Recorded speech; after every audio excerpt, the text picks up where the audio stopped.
എൻ്റെ ദൃഷ്ടി നിന്റെ മേൽ വെച്ച് നിനക്ക് ബുദ്ധി ഉപദേശിച്ചു തരും.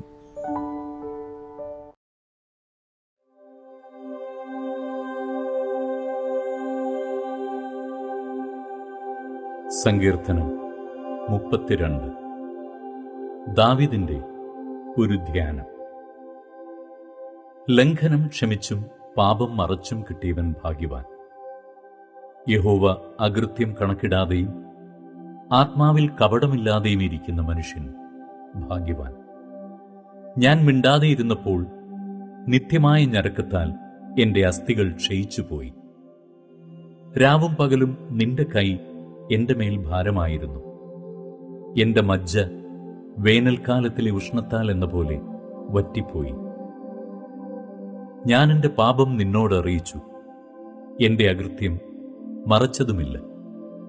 എന്റെ ലംഘനങ്ങളെ യഹോവയോട് ഏറ്റുപറയും എന്ന് ഞാൻ പറഞ്ഞു. അപ്പോൾ നീ എന്റെ പാപത്തിന്റെ കുറ്റം ക്ഷമിച്ചു തന്നു.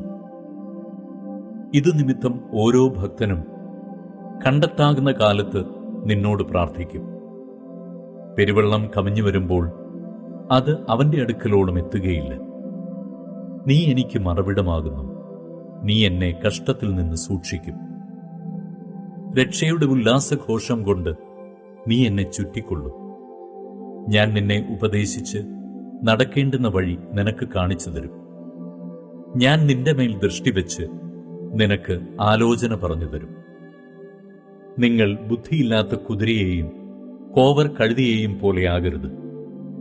അവയുടെ ചമയങ്ങളായ കടിഞ്ഞാണും മുഖപ്പട്ടയും കൊണ്ട് അവയെ അടക്കി വരുന്നു.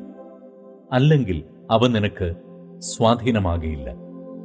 ദുഷ്ടന് വളരെ വേദനകളുണ്ട്. യഹോവയിൽ ആശ്രയിക്കുന്നവനെയോ ദയ ചുറ്റിക്കൊള്ളും. നീതിമാന്മാരെ, യഹോവയിൽ സന്തോഷിച്ചാനന്ദിപ്പിൻ. ഹൃദയ പരമാർത്ഥികൾ എല്ലാവരുമായുള്ളവരെ ഘോഷിച്ചുല്ലസിപ്പിൻ.